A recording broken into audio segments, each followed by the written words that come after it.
Hi everybody! We are fixing to go live. Well, we are going live with Hooves and Books. We're going to do it a little bit different. So we're going to let Buttercup loose in our outdoor arena. And you're going to get to see her run and play. And then we're going to read with her in the background, eating grass and playing. So she likes to sometimes she might just like to eat. We'll see. But she does usually get a little spunky. And she bucks. Let's see if we can get her going.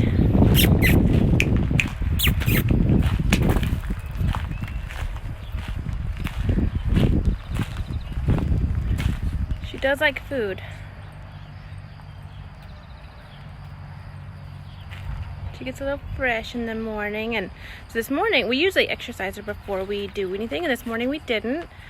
Going a different route today. Try to keep it different each time. So last week she brought a friend with her. This week she's gonna, graze and play in the outdoor arena while we read, and she'll be in the background. Y'all want to say hi to Buttercup?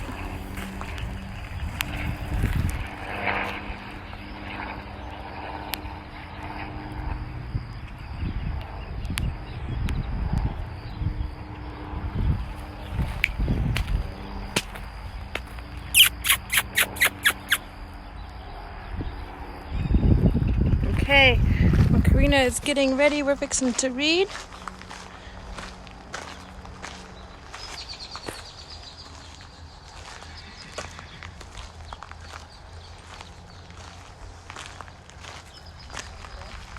Probably.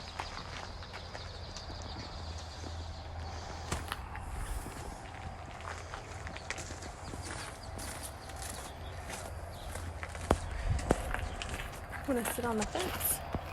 I'm gonna sit on the fence.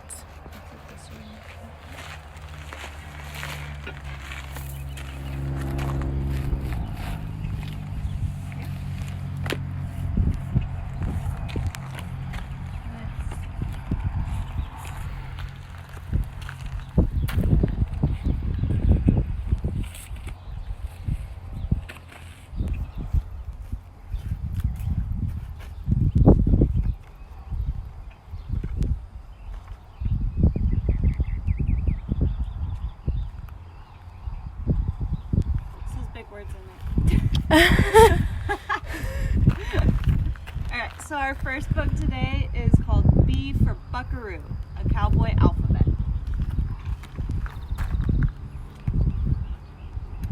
Andalusia begins with an A, Spanish land that's far away. It's where our story begins of the colorful cowboy way. B is for the buckaroo, who's a cowboy through and through. These bronco busters you'll often see, riding on horseback, yelling, "Whoopee!"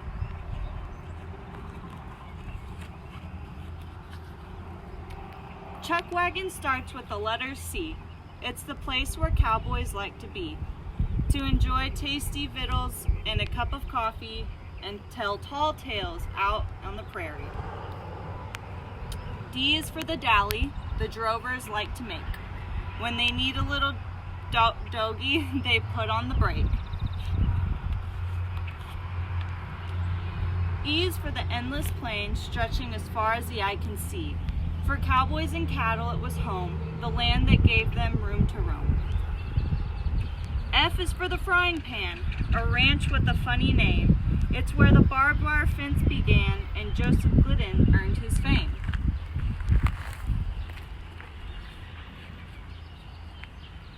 G is for all the gear that cowboys like to wear. Boots, hats, jeans, and chaps as they work and ride the frontier.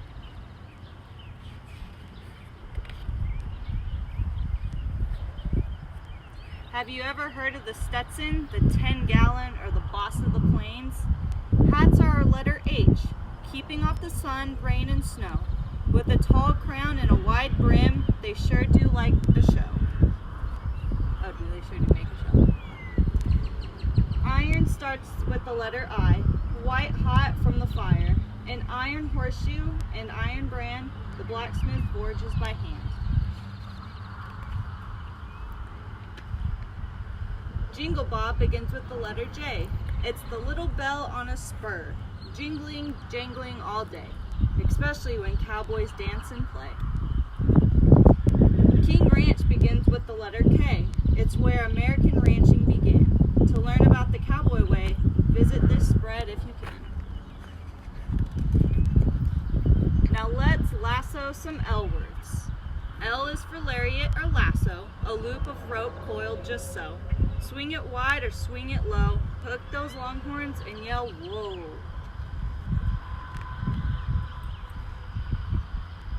Mustano starts with the letter M. It's a Mustang, a horse wild and free. Hard work and time will tame it, so a faithful partner it can be. Under the moonlit, starry night, rode the night herd, our letter N.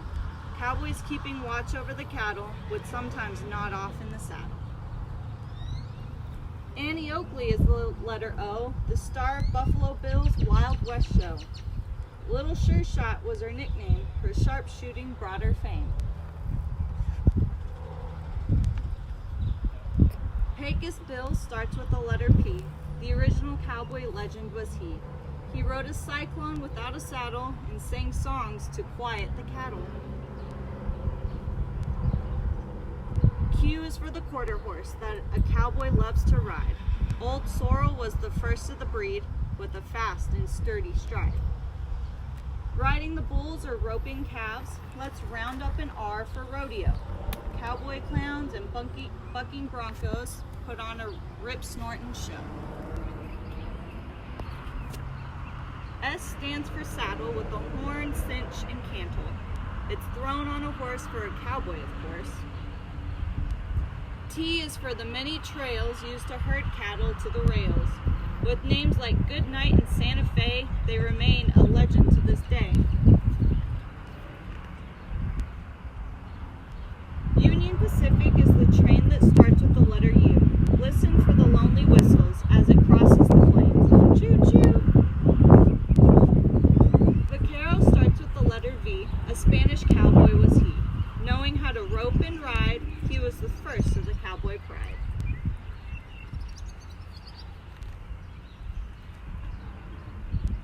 W is for Will Rogers, the king of cowboy philosophers.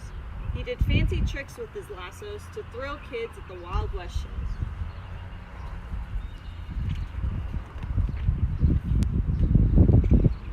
X is for the ranch called the XIT, bigger than any other you'll see.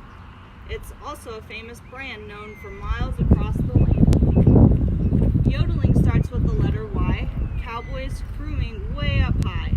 Tunes that'll get your toes a-tapping and keep both your hands a-clapping. At last we come to Zane Grey, whose first name starts with a Z. He wrote stories about cowboys to be enjoyed by you and me. The end. Hi everybody. I know we have a poor connection again. We let Buttercup out today to graze in our outdoor arena. I'm hoping that she would run and buck and play, but she got distracted because she likes to eat. Sometimes she runs and bucks and plays and doesn't get distracted, but today is not the day. She is just grazing and having a good old time. If y'all have any questions about Buttercup or about what we do here at Sonrisas or about any of our horses, here's some of what our area looks like. There's our indoor arena and our office. And this is our viewing area. This was built by a Eagle Scout project. It's a viewing area for our outdoor arena that will eventually, hopefully, be a Century Trail one day. And then this is our High Ropes Challenge course. And we've got a giant swing. And we've also got a zip line. We can't really see that right now. So, anyways, back to reading. All right. Hi, Margaret. Book. Are You a Horse? By Andy Rash. Today was Roy's birthday. His friends made a cake and gave him a great big birthday present.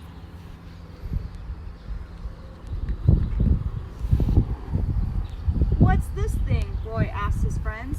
It was a saddle, and luckily it came with instructions. find a horse and enjoy the ride. Pretty easy. Roy wasn't sure what a horse was, but he couldn't wait to try out his new saddle, so he went out to find one.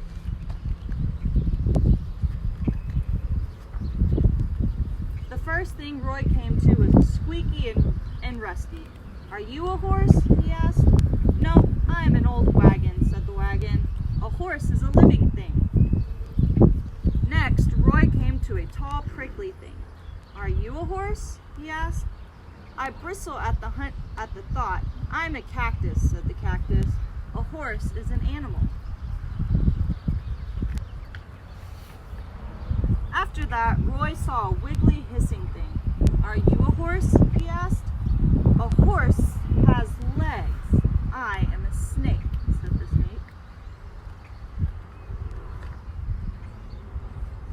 A skittery, pinchy thing ran sideways in front of Roy. It had plenty of legs. "Are you a horse?" he asked. "A horse? I'll pinch you good. A horse is friendly. I'm a crab," said the crab. "Now go away."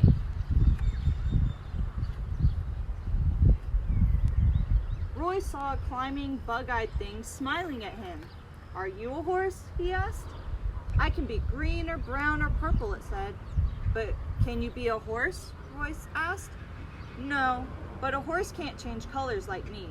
I'm a chameleon," said the chameleon.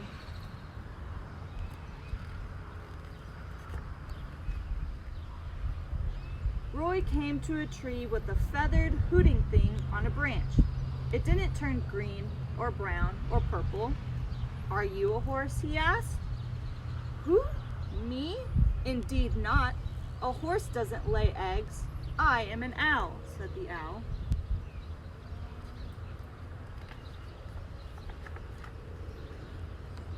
Roy saw a fat, snorting thing rolling around in the mud puddle. He didn't see eggs anywhere.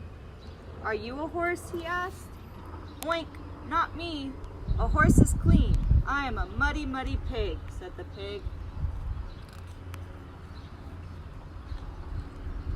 Roy spotted a furry, upside-down thing hanging from a branch. It looked pretty clean. "Are you a horse?" he asked. "A horse is very, very fast. I am a sloth," said the sloth.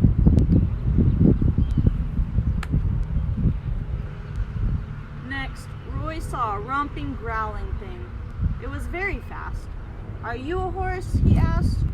"Roar, a horse eats grass. I am a man-eating lion," said the lion. "Are you a man?" the lion asked Roy. "No," said Roy, "I'm a cowboy," and Roy ran away as fast as he could. After that, Roy came to a quiet, black and white thing eating grass. "You must be a horse," said Roy. "I am not a horse. I'm a zebra," said the zebra. "A horse doesn't have stripes." Roy was very upset. "Why can't I find a horse?" he shouted. Just as Roy was about to give up, he met one last creature.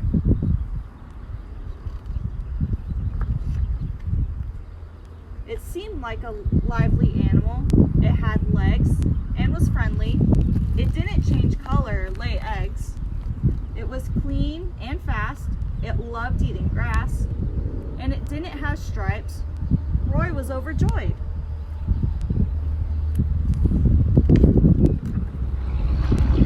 "Are you a horse?" asked Roy.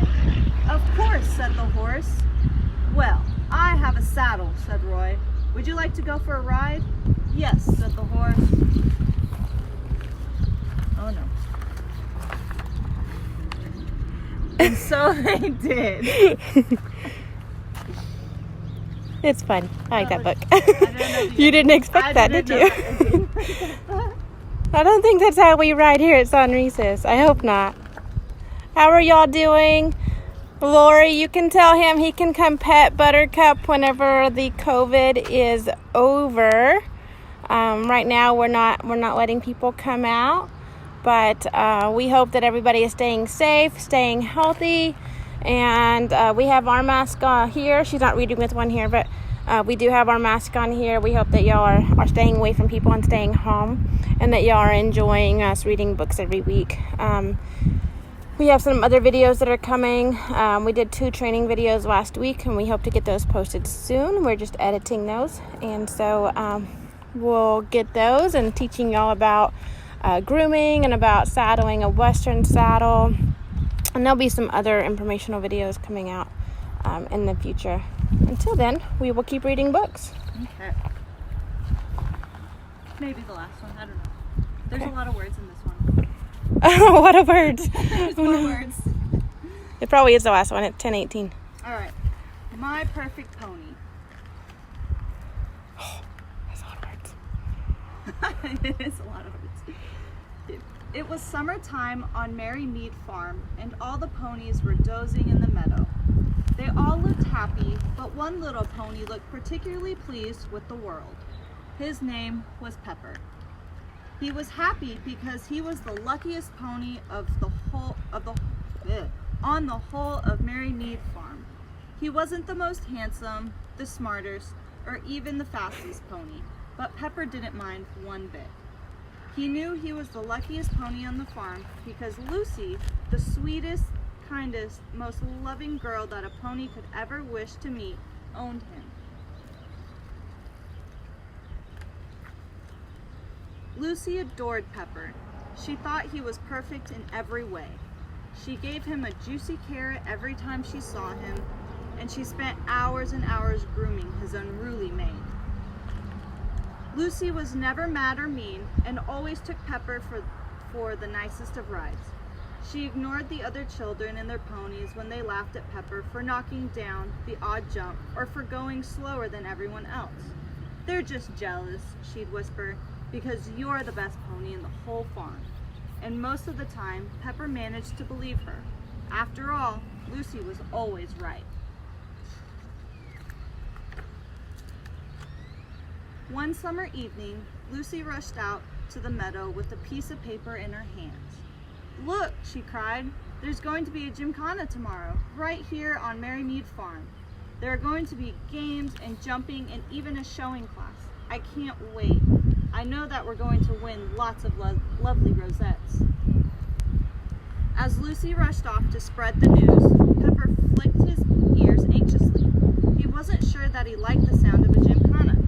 It didn't seem like his sort of thing at all. How could he hope to compete against all the other ponies who were so much bigger, faster, and better looking than he was? "Oh dear," thought Pepper. "Lucy wants lots of lovely rosettes, and I don't want to let her down. What am I going to do?" Later that night, when darkness had fallen over the meadow, Pepper crept past the other ponies as they slept. "All I need is a bit of secret practice," he thought, eyeing up the jumps at the far end of the meadow. "Then I won't let Lucy down." Pepper raced towards the jump at a flat-out gallop. "Whee!" he cried as he sailed towards the first jump. Then, "Ouch!" he yelped as he knocked it with his belly and fell onto the ground. He barely paused, for he bravely sped towards the next jump, but by now he was going far too fast. There was no way he could take off in time, and he skidded into the jump and knocked the whole thing flying. As Pepper staggered to his feet, he heard howls of laughter. He'd made so much noise that he'd woken up the other ponies. "Oh dear," laughed Bluey, the largest of the ponies. "I don't think you're built for jumping." "Your legs are too short to go fast," said Swallow, the quickest of the ponies on the farm. "You're far too scruffy for showing," said Ebony, the sleek and vain show pony. "And you're too fat for gymkhana games," finished Bonnie, who had won more rosettes than all of the other ponies. When all the other ponies had gone back to sleep, Pepper hung his head in shame and wept. "They're right," he sniffed. "I'm no good for anything. I'm bound to let Lucy down at the gymkhana. What would she want with a useless pony like me?" As these thoughts tumbled through his head, Pepper fell into a restless, dream-filled sleep. In his dream, a beautiful white horse appeared before him. Around her neck hung a shiny silver charm. "Don't be afraid," she whispered. "I am the Great White Horse. I've come to help you." Pepper blinked as she called. "Fly with me and my lucky charm to see the best pony on Merrymead Farm." Then, much to Pepper's surprise, he felt his feet lift from the ground. "Whoa!" he cried, waggling his legs in the air and soaring through the sky. "Hey, I'm flying!" he shouted to the Great White Horse. "Now look below you," said the Great White Horse. Pepper looked down on the familiar scene. "It's the farm," he cried. "And look, Lucy and I are trotting past the geese." "Yes, and look at all the other ponies," said Great White Horse. "While you march bravely past the geese without any fuss, they shake with fear or run away. I bet their owners wish they were more like you." The Great White Horse reared up and tossed her flowing mane, and the scene beneath them changed. "It's the meadow," smiled Pepper. He watched as Lucy came out to catch him. As always, he raced up to meet her. All around, ponies fled in a stampede of hooves.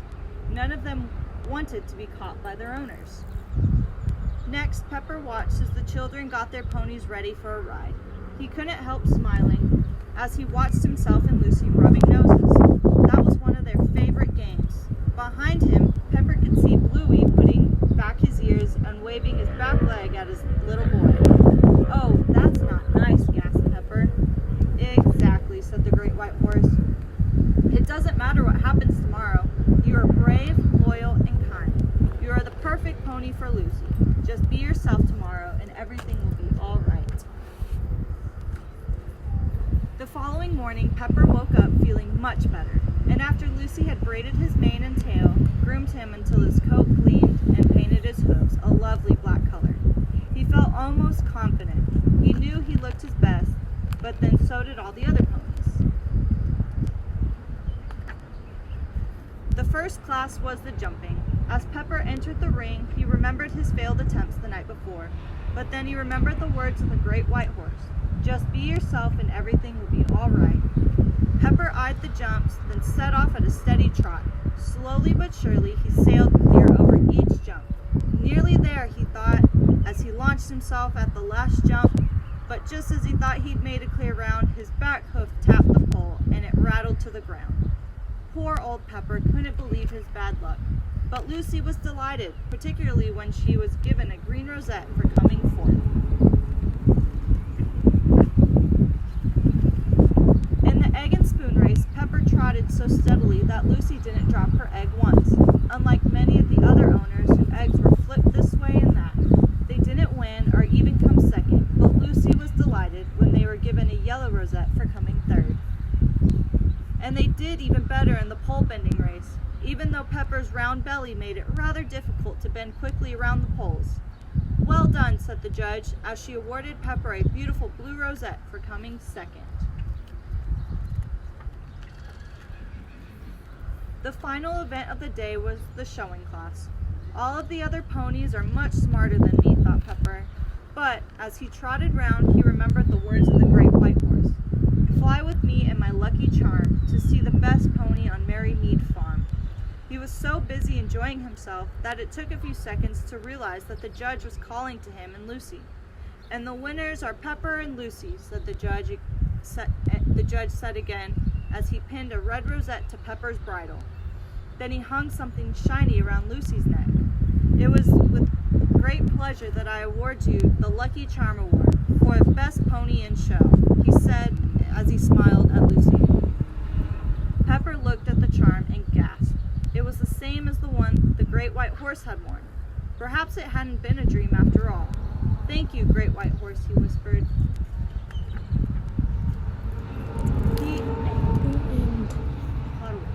Well, thank y'all for watching. We hope y'all enjoyed our books and looking at Buttercup eat her grass. She did run towards y'all whenever she was talking about ponies earlier. If y'all want to say bye to Buttercup, y'all are more than welcome to have your kids ask questions later. We are always on.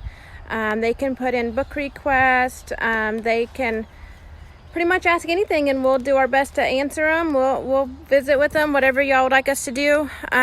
We're always looking for ways to interact, so if y'all have some ideas, just shoot us a message. We'll talk to you soon. Thanks. Bye-bye.